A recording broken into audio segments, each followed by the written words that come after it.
En los misterios del reino hemos estado hablando del misterio de Dios en Cristo. Creo que no todos han oído eso, ¿verdad? O ya, el misterio de Dios en Cristo, o en otro lugar que lo di, no me recuerdo. Martes, ¿verdad? Bueno, ahora vamos a ver el misterio de Cristo en nosotros. Tal vez la base, Gálatas 2:20 y Colosenses 1:26. ¿Alguien lo lee, por favor, con micrófono? Aquí adelante. Gálatas 2:20 y Colosenses 1:26 y 27. Gálatas 2:20. Y no vivo yo, sino que es Cristo quien vive en mí.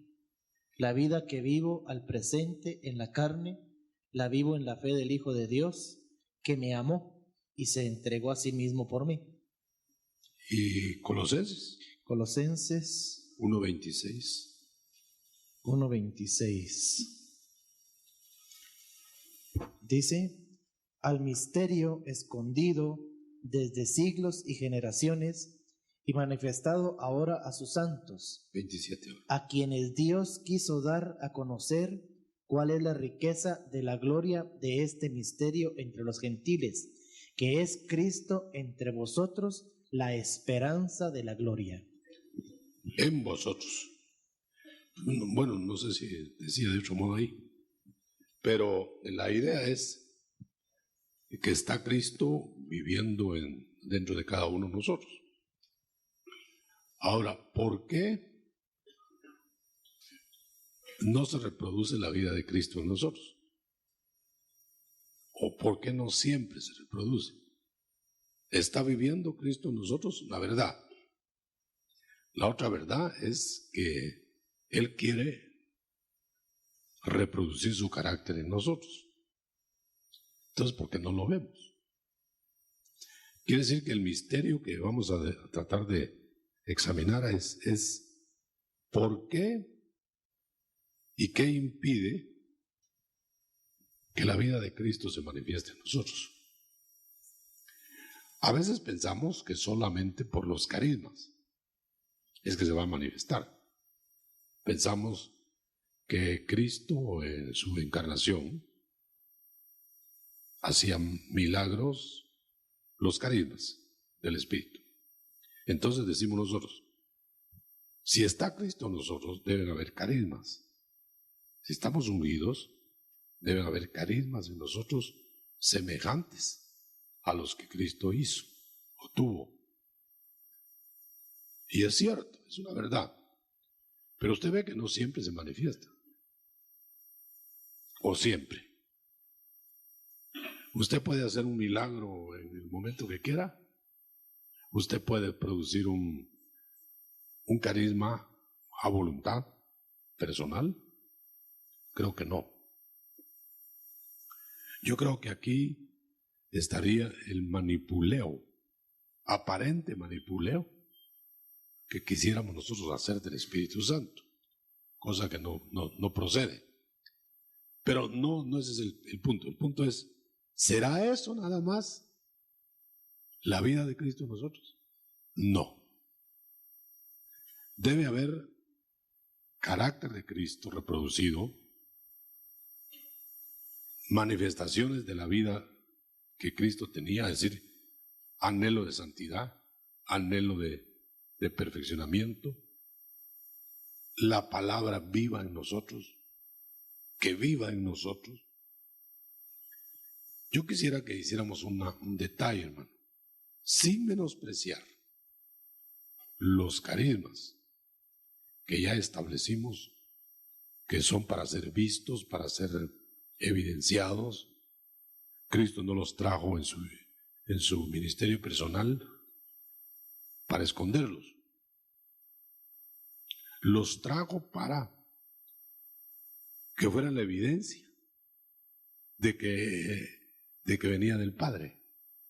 de que traía una misión celestial. La evidencia, lo único que veían en él, aparte de lo humano, eran los carismas. Pero hacemos mucho énfasis, quizá en los carismas. Otros cristianos no mencionan los carismas, como que eso no es parte de la vida de Cristo en nosotros. O sea, sí es, pero no es todo. Aunque tuviéramos todos los carismas, tendremos la reproducción de la vida de Cristo en nosotros. Entonces, yo quiero hacer énfasis más que los carismas en el carácter de Cristo. Si Cristo está viviendo en nosotros, ¿por qué no evidenciamos la vida de Cristo? ¿Por qué? Bueno, la respuesta es porque nosotros no obedecemos plenamente la palabra, o la desconocemos, o voluntariamente la vulneramos, o fallamos, etcétera, muchas razones. Ahora, ¿por qué Cristo reproducía siempre la vida que el Padre quería que reprodujera? Porque Él siempre obedecía, siempre se sujetaba a la palabra, porque Él conocía la palabra, era la palabra viviente, andante. Ahora sí establecimos el punto de vista. Entonces, si este misterio se va a revelar, ¿cuándo? El misterio de Cristo en nosotros. Cuando nuestro cuerpo, transformado o resucitado, adopte todo lo que Cristo tenía. Ahora, pero el problema es que ya está eso en nosotros ahora. Entonces, podemos analizar, debiéramos analizar qué es lo que impide que se manifieste todo eso. Ahora, no cuando tengamos cuerpos glorificados. Ahí no hay problema. Ahí, ¿para qué? Ahí ya vamos a hacer transparente, no sé cómo hacer el cuerpo. Vamos a hacer sobrenaturales enteros. No discutamos eso. Pero habremos de esperar hasta que Cristo nos glorifique, el Padre nos glorifique, o podemos manifestar la vida de Cristo ahora. ¿Por qué no vemos que se haga énfasis en el carácter? Fíjense bien, por un lado los pentecostales extremos solo hacen énfasis en los carismas. Son como dice la Escritura, judaísmo andante. Los judíos pedían señales. Los griegos, sabiduría. El otro extremo entonces es que solo se hable sabiduría y profundidad, pero no se muestre ni el carácter de Cristo, ni los carismas. Dice que el error máximo de la Biblia, en la Biblia dice que es ignorar el poder de Dios y la palabra.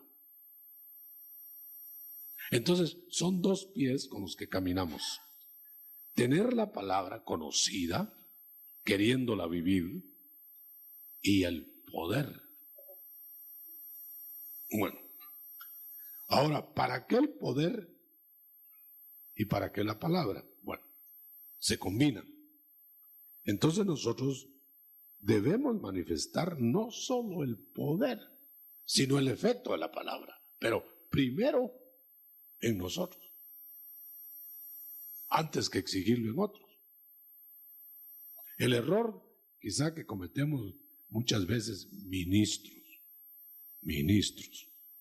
es querer que brote en los demás, en las ovejas, Cristo, pero no brote en nosotros. Bueno, vamos más despacio. Cada uno pregúntese, porque es diferente en cada uno. ¿Por qué no brotará el carácter de Cristo en mí? No se pregunte por qué no brota en mí. Usted no se pregunte por qué no brota en mí. Ni que yo me pregunte por qué no brota en usted. No, usted pregúntese por qué no brota en usted mismo. ¿Qué impedimentos hay? Está Dios Hijo adentro. Está Dios Espíritu Santo adentro. ¿Y el Padre qué? ¿Dónde está el Padre? Bueno, yo le voy a decir algo que venía pensando en el camino. Dice que el Hijo está en el seno del Padre.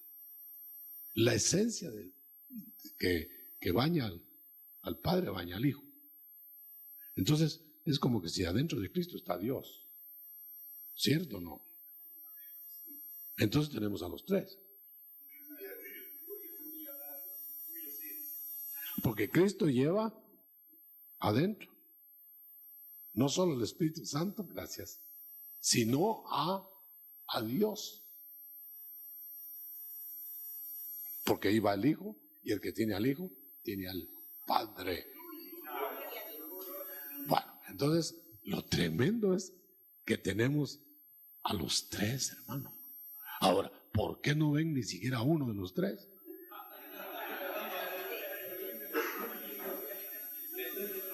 Bueno, por ejemplo,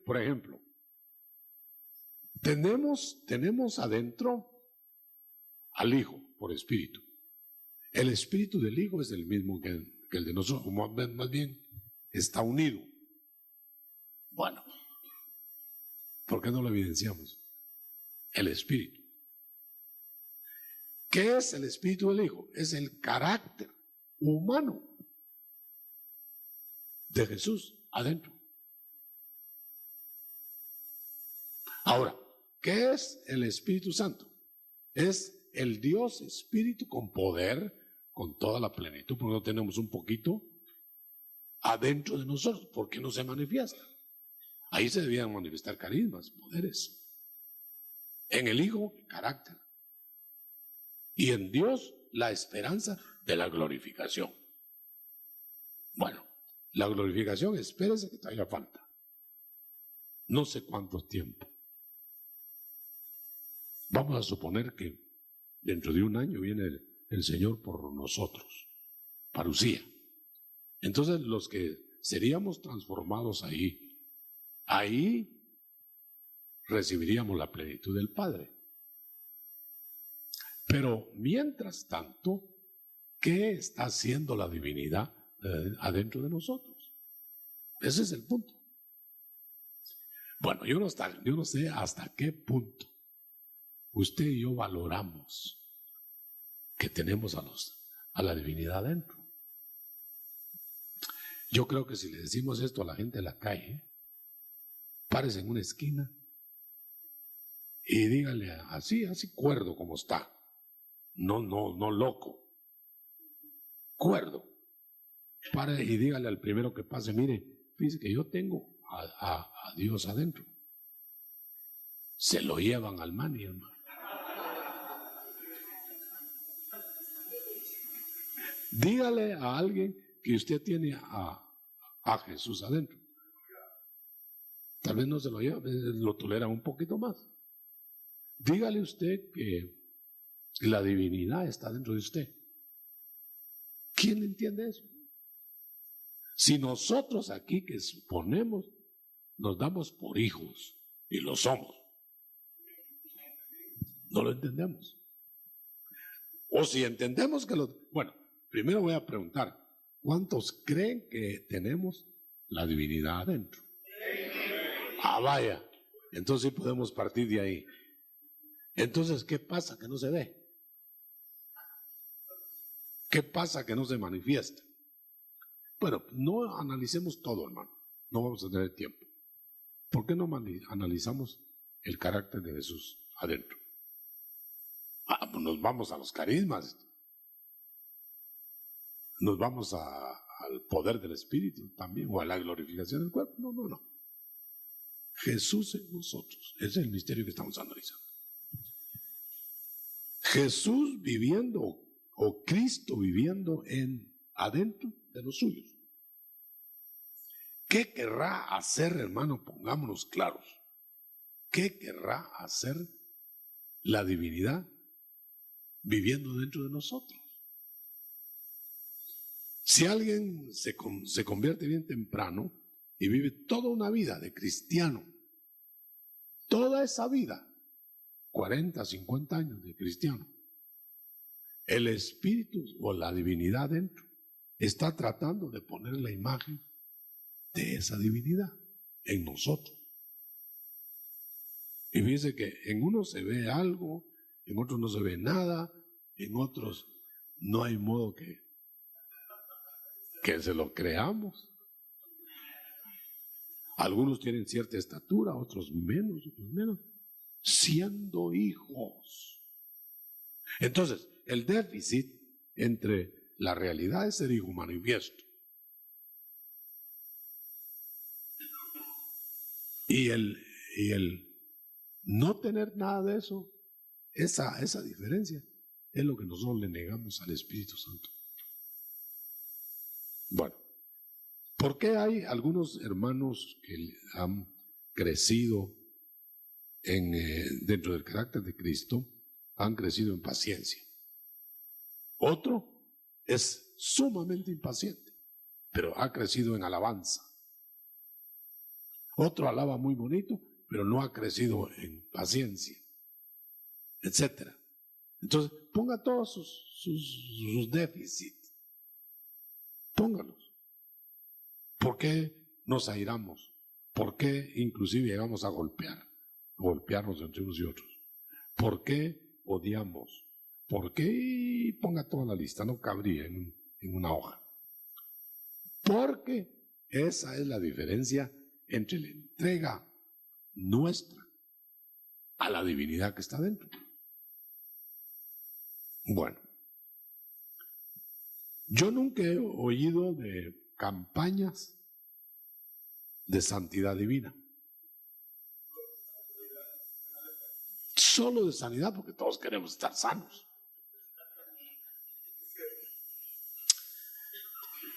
La cristiandad se ha dividido, hermano, entre otras divisiones, entre los que solo buscan mejorar el cuerpo, resolver sus problemas, o buscan una vida mística, sin nada de praxis de la actividad diaria. Otros son muy prácticos, pero poco místicos.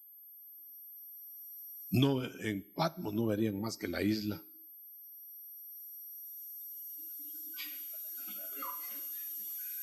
Otros querrían vivir mejor en las nubes, sin importar de dónde están en la tierra. Es otro extremo. Yo creo, hermano, que el Señor nos está capacitando porque ve nuestra debilidad, que va o menguando o a veces aumentando, que nosotros debemos vivir con la cabeza en el cielo y nuestro ser en la realidad dura de la tierra. Patmos con Apocalipsis. Si no entendemos eso, nosotros nos vamos a confundir. ¿Sabe por qué? Porque cuando Dios no actúa a la manera que uno piensa, o se cree que no hay un Dios así, o que no se ocupa de nosotros, etc. Pongámonos en el cuerpo de Juan, el apóstol, en la isla de Patmos. Bueno, ¿estará Dios conmigo? Permitió que me llevaran prisionero, permitió que me tuvieran a pan y agua ahí en la isla, que pasara fríos, que pasara tormentas. Eso era como para pensar, si solo nos ponemos en la vida diaria, como que quisiéramos nosotros que Dios nos evitara todas las realidades duras de la tierra. No nos va a evitar los Patmos. Veamos otro detalle. Daniel era un servidor fiel a Dios. Sumamente fiel, destacado, casi perfecto humanamente. Eran escogidos ellos para llevar los prisioneros de Babilonia por su realeza, por su inteligencia, el grado óptimo. No se llevaban lo peor, se llevaban lo mejor. Y cuando estaba más consagrado Daniel a Dios, lo arrastraron y se lo llevaron a Babilonia. Y lo arrancaron del seno de la familia. Y lo que quería Dios era que fuera profeta en Babilonia. O sea, él no había entendido a qué lo llevaban. Seguramente en su fidelidad esperaba que Dios no tuviera para él contrasentidos, que hubiera en Dios despropósitos. Pero eso se llama ser equilibrado. Porque como él, ¿qué mente llevaría cuando lo arrastraron y se lo llevaron esclavo a Babilonia? Pero veamos otro personaje más, que es más interesante, por ser muy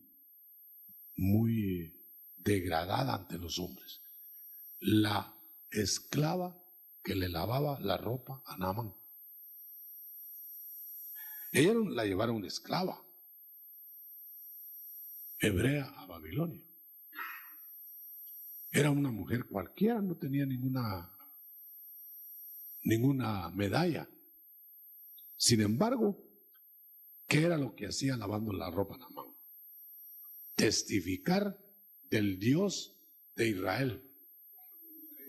Pero el Dios que no le había librado el cautiverio.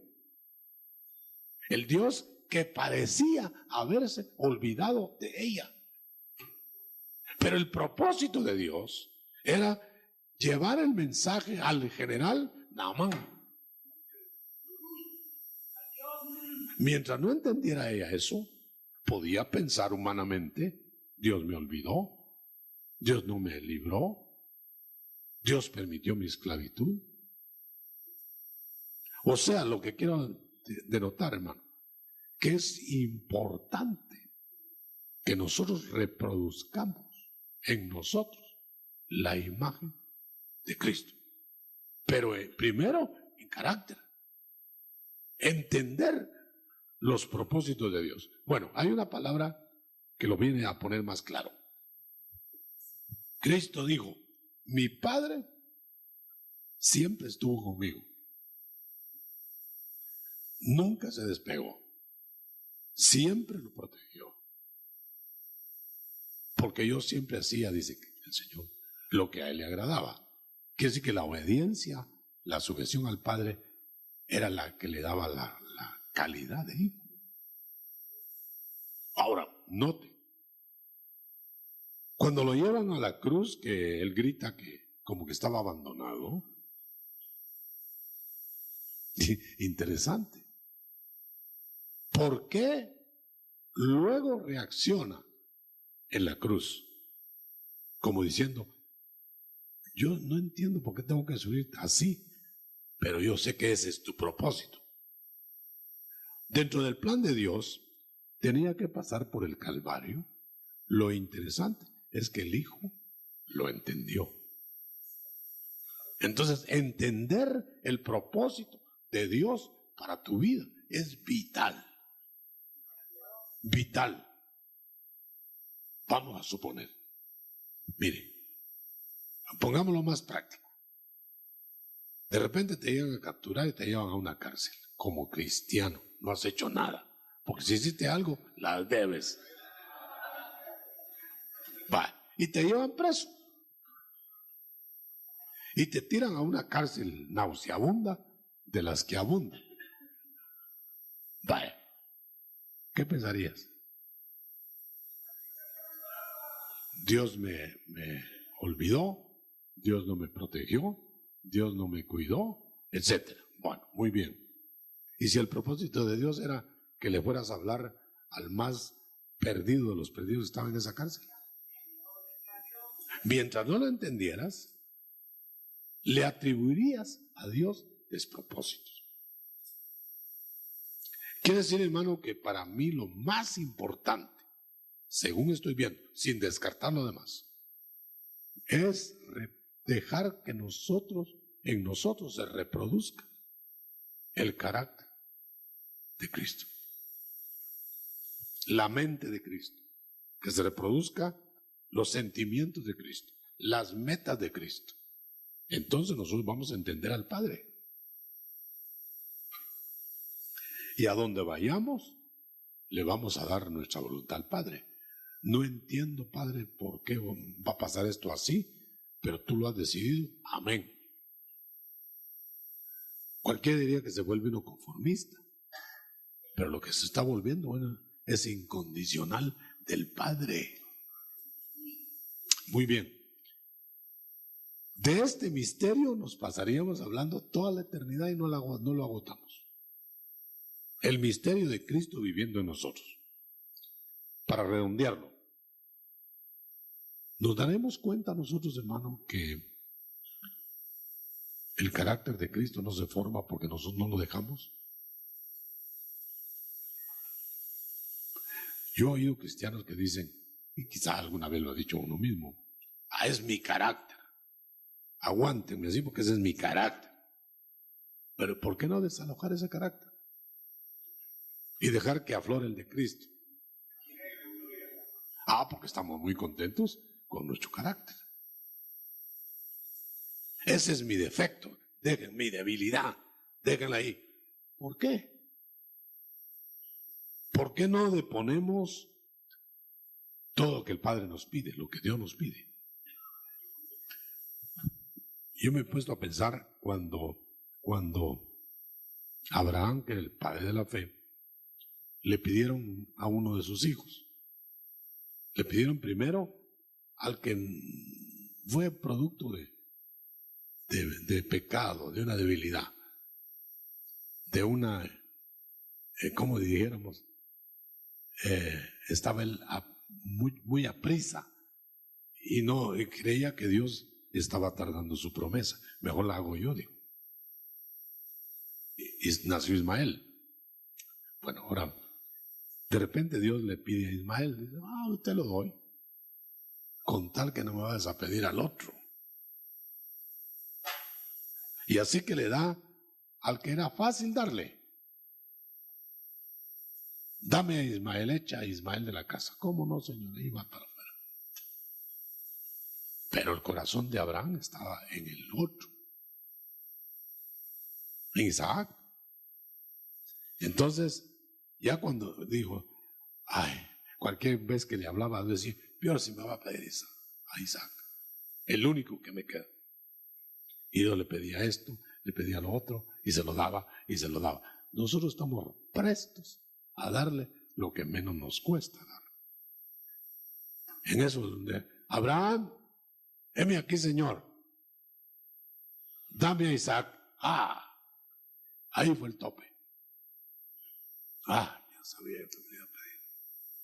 Sin embargo, aunque no entendió de momento, se sujetó a dar a Isaac porque creyó más en la promesa de Dios que en el acto. El acto yo no lo entiendo, digo, porque es el único que tengo. Pero si Él me lo dio,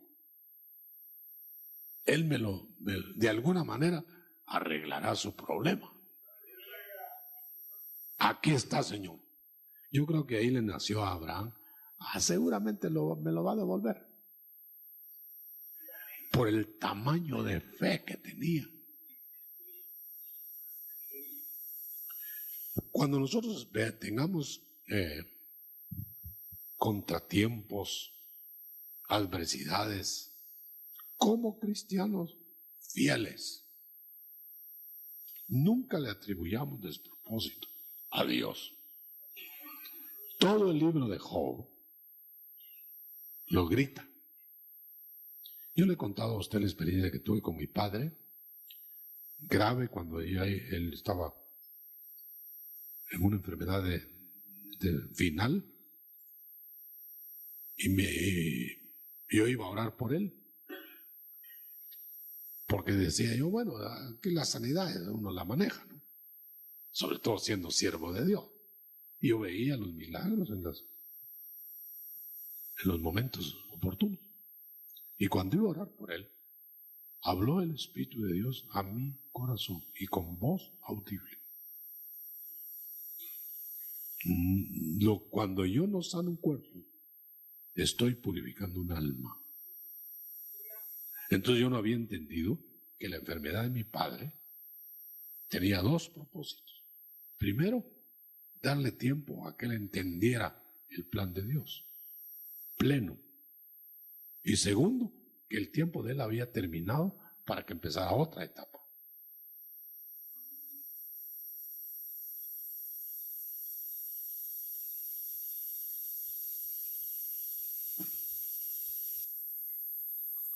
Pero note, no era para mí agradable ver que mi padre se muriera. No era para mí agradable ver que otros sanaban y con mi padre no me permitieron que le pusiera las manos. Y aunque se las hubiera puesto, no hubiera sanado.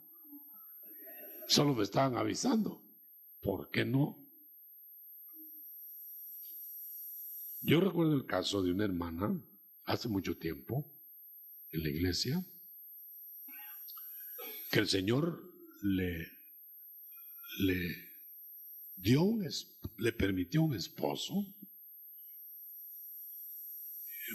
Lo permitió porque el que se lo buscó fue ella, ¿verdad? Ella buscó ese esposo en el mundo. Y entonces eran mundanos los dos. Y ese esposo era borracho, la porreaba continuamente.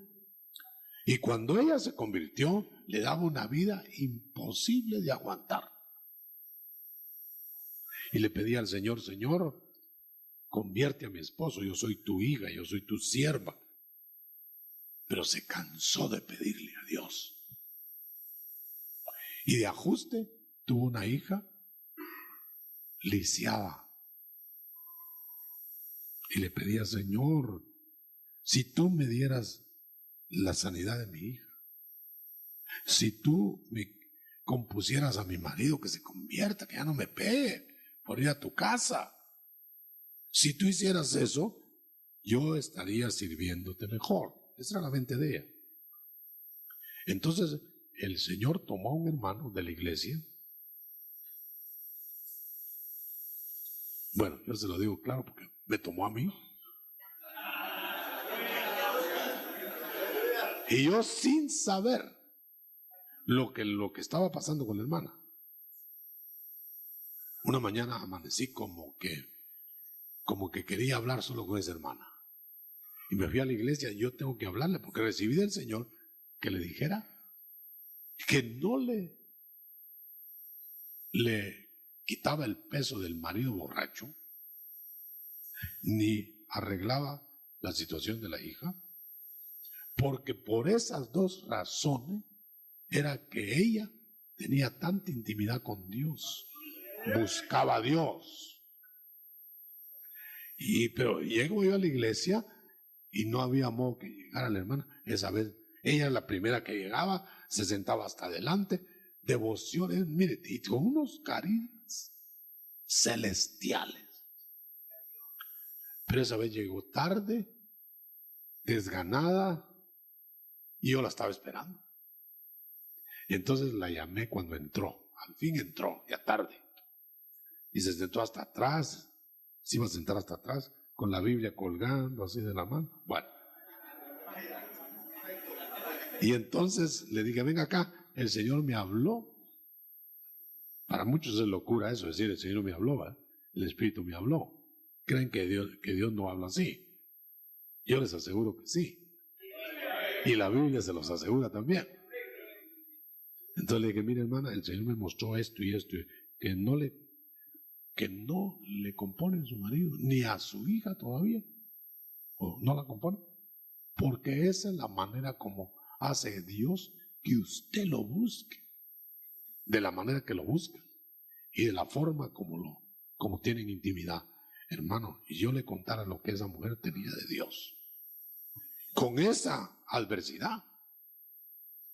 Entonces se soltó a llorar y me dijo, hermano, me dijo, Yo venía ahora diciéndole, si tú, Señor, no vas a hacer eso, de sanar a mi hija y de ponerme un esposo ideal,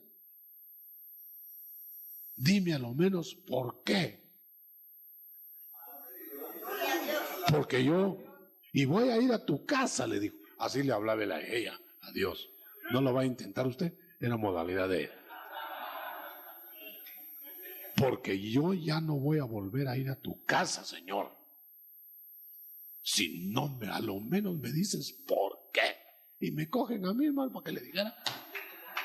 Perdone que me ponga de ejemplo.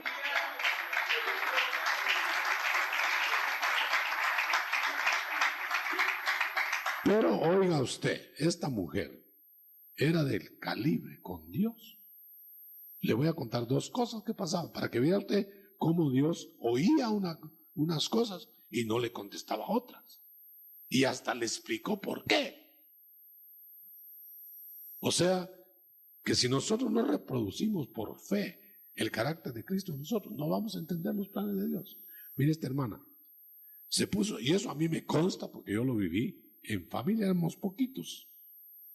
Entonces, esta hermana, en el mes de diciembre, con mucho frío, salió a la calle y vio una vitrina, vio un saco peludo. Y se pegó al vidrio y le dijo, ay, Señor, ese saco quiero, tengo frío. Así, hermano, así es ella. Era. Y entonces se fue a casa.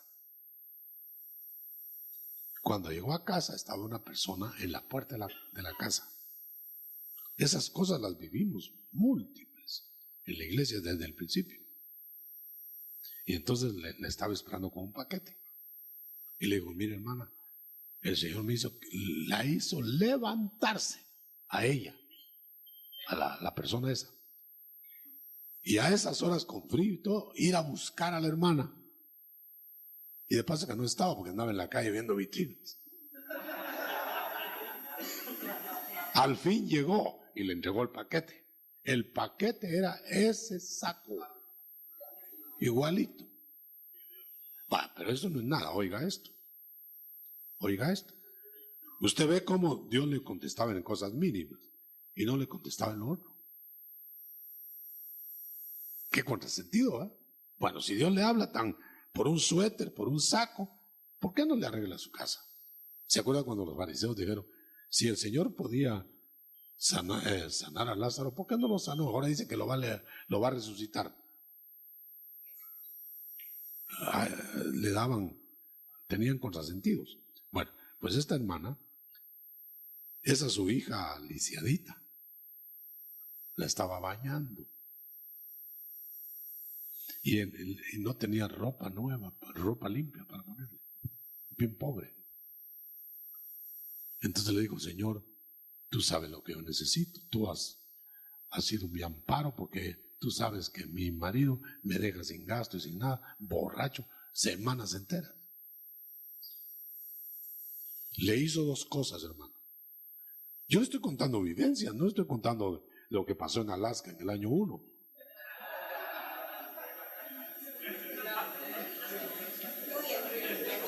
Ni siquiera le estoy hablando de lo que usted sabe que pasaba en el libro de los Hechos. Hace 2000 años. Estoy hablando de actual. Entonces, le digo, Señor, tú sabes lo que me hace falta. El Señor hizo dos cosas ahí, tremendas, increíbles. Le dijo, espérate. Entonces, pero como ya la había bañado y recontrabañado, y la seguía bañando, empezó a ponerle talco. Dice que le puso talco que la dejó como ratón de amasijo. Porque le dijeron que si era tiempo. Hermano, ¿qué va a creer usted? Tocaron la puerta, le llevaron una caja y ella va a echarle talcos. Ya sabía que iba en la caja. Y le digo, gracias, Señor. Abrió la caja, ahí estaba la ropa, se la puso. Pero lo otro que hizo fue que tenía 15 días o más el marido de no llevarle gasto. Entonces el Señor le dijo audiblemente por el Espíritu: ve y mete tus manos en el pantalón de tu marido que lavaste. Se fue, le dijo: Señor, pues ya le di vuelta para lavarlo le tengo que sacar las bolsas. Ya lo lavé, ve y hazlo. Fue, bueno, porque tú lo dices, ¿no? Como Pedro cuando le dijo: bueno, porque tú dices que tire para ahí la red, bueno, la voy a tirar en tu nombre. Y ahí salió esa. Fue y metió la mano en el bolsillo del pantalón que estaba lavando. Seguramente al borracho del marido se le había olvidado un billetote adentro. Y sacó el billete, hermano, de la bolsa. Y ¿sabe una cosa? El billete estaba seco.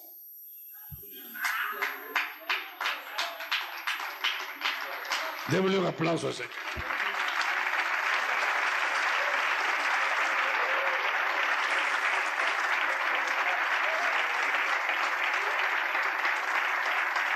Hermano, yo no le estoy contando anécdotas. El Dios que me va a juzgar sabe que esto es verdad, que yo viví.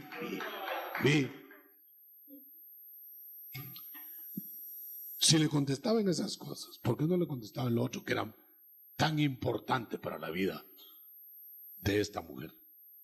Porque el propósito de Dios era otro. El propósito de Dios fue salvarle por la paciencia de la mujer al esposo. Y lo salvó días antes que se muriera. Se lo quitó también. Lo salvó y la dejó bien aperada, porque con la muerte del marido se quedó ella solvente para servir al Señor y ayudada por una pensión que le dieron por el marido. Bueno, si yo les sigo contando eso, nos vamos del tema. Pero oiga una cosa, hermano. ¿Qué pasaría? ¿Qué cosas pasarían si nosotros reprodujéramos el carácter, permitiéramos reproducir el carácter de Cristo en nosotros? ¿Le parecería a usted que es más importante solo ver carismas o también ambas cosas? Las dos cosas. Pero si tuviéramos que escoger de las dos, una, ¿cuál escogería? El carácter de Cristo, porque eso va a traer todo lo demás. Con el ejemplo suyo o mío, se convertiría la gente, se arrepentirían los pecadores, mirarían esto, mirarían lo otro, pero no ven en nosotros eso. Pero queremos parecer poderosos. David decía, y yo finalizo, decía: yo voy a tu templo, Señor, para inquirir, para saber de ti y para contemplar tu rostro. Saber de su palabra era inquirir, contemplar su rostro era vivir lo sobrenatural de Dios. ¿Usted cree que cuando David decía, yo siempre estoy firmes porque siempre estás a mi diestra, no había algo carismático que él veía? Tal vez no la figura de Dios, del Padre, pues, acompañándolo. O a lo mejor Moisés lo vio. O sería que él tenía la sensación que había una persona que lo amparaba ahí. ¿Y por qué lo colocaba a mi diestra? Como que era algo real ahí. La roca que acompañaba a Israel, ¿sería real o era imaginaria? Real, ahí iba. Y les proveía agua. ¿Agua real o imaginaria? Entonces lo devocional va junto con lo real. El ejemplo de Cristo dentro de María, del vientre de María. Lo humano de María envolviendo el ser divino que estaba dentro. Pero combinaba lo natural con lo sobrenatural. Gestación, como todos los niños. Concepción, solo la de él. Nacimiento, no como todos. Pero estuvo en el vientre de María, lo que está un niño normal, corriente. Caminaba sobre el mar cuando el plan de Dios lo requería, y usaba barcos cuando lo natural se imponía. Entonces el equilibrio de Cristo es no descartar lo natural por lo sobrenatural, ni viceversa. Vivir en un equilibrio en que el Señor puede usar lo natural o lo sobrenatural. Puede dar la vista Jesús con solo decir, vea. O puede dar la vista escupiendo y poniéndole lodo en los ojos. Y yéndose a lavar al estanque de Siloé. O sea que no hay una metodología estereotipada que solo esa se use. No hay un método. El Señor puede dar la vista a un ciego tocándolo 2 veces, o tocándolo una sola vez, o no tocándolo. Yo no recuerdo si a Bartimeo lo tocó. ¿No se recuerdan ustedes? Solo le digo que recobra la vista. Aunque se acercó a él, ¿verdad? Por eso me quedé dudando si al acercarse a él no lo tocaría. Pero no dice que lo tocó, ¿eh? ¿Qué quieres que te haga? Que recobre la vista. Así sea, aunque no me vayan a reclamar si ven ahí que lo tocó en alguna lectura. Lo que quiero ejemplificar es que no hay una metodología que sea necesariamente así. Vamos a poner el último ejemplo. La unción se recibe por imposición de manos o sin imposición de manos. Pero porque se reciba sin imposición de manos, ¿vamos a suprimir la imposición de manos? No. Se puede hacer con imposición de manos o sin imposición, según Dios lo determine en el momento dado. Yo voy a finalizar. El misterio de Cristo en nosotros es tan grande como el misterio de Dios en Cristo. Para que usted y yo entendamos, hermano, que todo lo que nos falta es rendirnos, ceder las áreas que el Señor no puede ocupar si no se las damos, y vivir la vida de Él en la tierra antes de la transformación. Eso se llama tomar la estatura del varón perfecto. Bueno, yo voy a hacer una pregunta antes de que hagan las suyas. ¿Será posible tomar la estatura del varón perfecto ahora, en esta edad? ¿Creen ustedes que alguien de nosotros podría tomar la estatura del varón perfecto? Sí, porque la plenitud de Cristo hasta la transformación. Pero el varón perfecto se puede. Lo que pasa es que no crecemos a la velocidad necesaria. No cedemos el terreno en lo que tenemos que ceder para recibir el carácter de Cristo. Entonces el énfasis esta mañana es más importante dejar que Cristo viva en nosotros que estar pensando en reproducir poderes que desde luego van a venir si Cristo vive en nosotros. Vamos a ver las preguntas. No sé cómo va el tiempo. Se nos fue la mano. Unos 15 minutos de preguntas. Vamos a ver qué le suscitó lo que dijimos. Por ahí hay hermanos.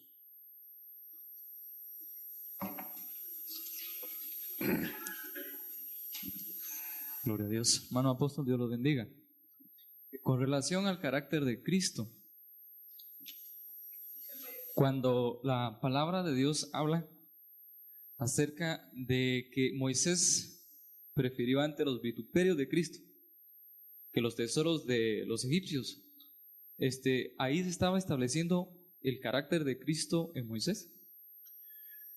Muy interesante la pregunta porque me permite que diga que Moisés aceptó primero, aunque fuera humillado, como Cristo fue humillado, tener el carácter de Cristo antes de tener la vara. Y la vara le lució en el carácter de Cristo. Ahora fíjese bien, no le dieron vara en Egipto. Le dieron la vara después de la preparación espiritual del desierto. Entonces le dieron la vara. Y lo tuvieron que instruir para que manejara la vara, porque la podía manejar mal. De hecho, la manejó mal. En la entrega de la vara, que tirara la vara, serpientes dominadas, dominios de los poderes diabólicos. Pero él quiso hacer lo mismo tirando la vara seguramente en el Mar Rojo. Y ahí era levantarla. Entonces el Señor nos tiene que dirigir cuándo hay que tirar la vara y cuándo hay que levantarla. Pero sale que hasta que se vistió de Cristo, le dieron el poder fructífero que brotaba de sus entrañas. Ahora otra pregunta, doctor, disculpe, aprovechando la oportunidad. Cuando la palabra de Dios habla del Espíritu de Cristo que estaba en los profetas, ¿verdad? Para anunciar las glorias y después sufrimiento. Entonces, ¿también los profetas del Antiguo Testamento tuvieron el carácter de Cristo? Deberían de haberse sujetado a ser conforme al corazón del Señor, como David era conforme al corazón de Dios, porque el Espíritu lo manejaba. Amén. Sí, claro, en ellos no estaba el Espíritu Santo, pero estaba el Espíritu de Cristo, porque el que no tiene el Espíritu de Cristo no es de él. Dios le bendiga, hermano. Tengo una duda, hermano, cuando nosotros ministramos la palabra a las ovejas, ¿será que nosotros reproducimos el carácter de Cristo que está supuestamente reproducido en nosotros a través de esa administración? Bueno, en la medida que nos demos a Cristo, porque ojalá que representáramos el carácter de Cristo, pero a veces nosotros tenemos nuestras salidas falsas, ¿verdad? Entonces, nosotros a veces somos tropiezo para muchos en nuestras actuaciones humanas. Diríamos que en la medida que no nos demos al Espíritu Santo, en esa medida vamos a fallarle. Y el carácter de Cristo no lo van a ver en nosotros. Tal vez nos van a ver que sanan las gentes, pero no nos van a ver mansos. No nos van a ver condescendientes, amplios. Nos van a ver orgullosos, iracundos, con poderes, supuestamente del Espíritu. Usted sabe que un cristiano puede, como dijéramos, si no está sujeto a Cristo, puede presentar carismas. Ahora hay que cuestionar de dónde vienen esos carismas. Muy bien, a ver dónde van ¿por dónde van las preguntas? Ahora las escritas. ¿Cómo podemos hacer para crecer a la velocidad normal para llegar a la estatura del varón perfecto? Bueno, los elementos son muchos. Buscar al Señor en oración, buscarlo en la palabra, descubrir la comunión de los hermanos, estar edificándose, nutriéndose sobre todo de la palabra. Yo diría palabra y oración, palabra y oración. O sea, devoción y conocimiento. No hay otra manera. Ahora, ¿cómo ponerlo en acción? Ejercitándonos entre los hermanos, puliéndonos entre los hermanos. Hermano apóstol, ¿qué sucede cuando alguien no entiende los propósitos de Dios y muere? ¿Será esto como otro propósito de Dios?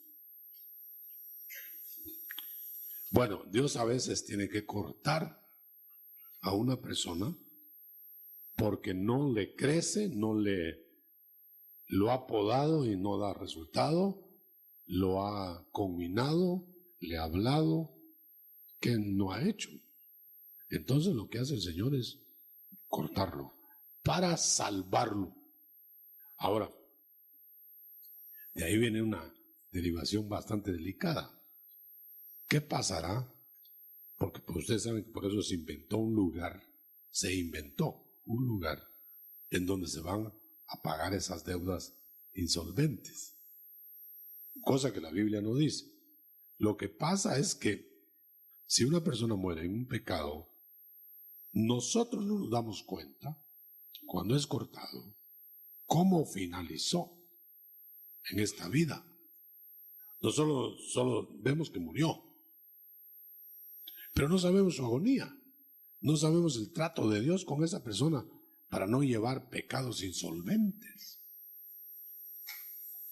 Yo me recuerdo el caso de un hermano que toda la vida su papá fue un mal cristiano, tenía 2 hogares, para el hijo era una turbación el papá, y él sufría mucho porque su papá estaba grave y se iba a morir, ya sabía que tenía una enfermedad incurable, se iba a morir, y el hijo lo asistió hasta el último momento, y en el último momento, en su agonía, vio como el padre se arrepintió, pidió perdón al Señor, reconoció todos sus pecados y murió. Pero si el hijo no hubiera estado a la cabecera del enfermo, se hubiera ido perdido, le hubiera dicho, mi papá se fue al infierno. Mi papá se fue con un montón de pecados. Pero usted cree todavía en el ministerio de la agonía. ¿Usted cree que aunque a última hora se arrepienta y de vuelta alcanza misericordia? El ladrón en la cruz, ¿verdad? Él ya no tuvo tiempo de ir a reparar nada. Solo se arrepintió de todo y pidió estar en el reino, en el paraíso, y lo logró porque la misericordia de Dios lo alcanzó. Hermano apóstol, que el Señor lo bendiga. Gracias. ¿Por qué la humildad de Cristo se ha perdido en casi todos sus hijos? Eso me pregunto yo. Preguntémonos, hermanos. No va a ser por culpa de Cristo. Cristo ya lo hizo todo. Es por culpa nuestra, que ya nos creemos Jesucitos andantes, ¿eh? Yo diría que es problema de orgullo. Bueno, disculpe, aquí estoy a su derecha. Cuando usted decía que no hay testimonio en la Biblia de que se perdonaran pecados del otro lado, se me vino el verso aquel donde dice que el pecado contra el espíritu no se perdona aquí ni allá. El de allá, según entiendo, es en los ámbitos fuera extraterrestres, ¿verdad? ¿Será entonces que habrá algún pecado perdonable allá? Basándonos en ese verso, que el pecado contra el espíritu no, pero algún otro que no sea contra el espíritu sí. Pero no necesariamente allá, sino que hay pecados que cuando uno se muere y ha rechazado al Espíritu Santo que le presentaba a Cristo, es la apostasía irreversible. Ese pecado es el que no se perdona en este siglo ni en el venidero, en el milenio mesiánico, aquí. Entonces, los que cometan ese pecado ahora se pierden. Los que cometan ese pecado en el reino mesiánico se pierden. No se perdonan ni aquí ni allá. No es en la eternidad. En la eternidad ya se quedó como llegó la gente. ¿Alguna otra? Hermano, buenos días. Hermano, por acá. Muy bien. Solo tengo una duda cuando dice quiénes son, cuando hasta que todos lleguemos a la unidad de la fe y estatura de un varón perfecto. Mi pregunta es, si no se da la estatura antes del arrebatamiento, ¿es un grupo selecto de los que dice hasta que todos? ¿O habla de un conglomerado general? Es un grupo selecto de fieles que dieron estatura antes de morir. Entonces viene el Señor y los levanta. No va a levantar a nadie que no dio la estatura, porque no puede glorificar una estatura menguada. Entonces los deja para probatorio final en la otra etapa, la etapa tribulacionaria, vivos. Ahora, si murieron sin darle estatura, desde luego no entran en esa parucía de traslación de santos. Es un premio a la fidelidad. Ahora, ¿cuándo determinamos que una persona se fue o no se fue en estatura? No podemos, porque no sabemos cómo murió. Solo el Espíritu Santo nos va a dar el dato después. Hermano, disculpe la pregunta, hermano. Tengo una duda. Fíjese que en el libro de Hechos dice que cuando Pablo iba a predicar a Asia, le dijeron que no fuera y tuvo dos oportunidades en que le habló el Espíritu de Cristo una vez y luego el Espíritu Santo. Pues la pregunta es, si uno puede aspirar a esa estatura y qué actitudes debe uno de tomar para distinguir. A mí yo no puedo hacerlo. Distinguir el Espíritu de Cristo cuando le habla a uno y el Espíritu Santo. No sé si la pregunta, pues, si sí, se puede ahora lograr esa diferencia porque la etapa que estaba viviendo Pablo es la misma etapa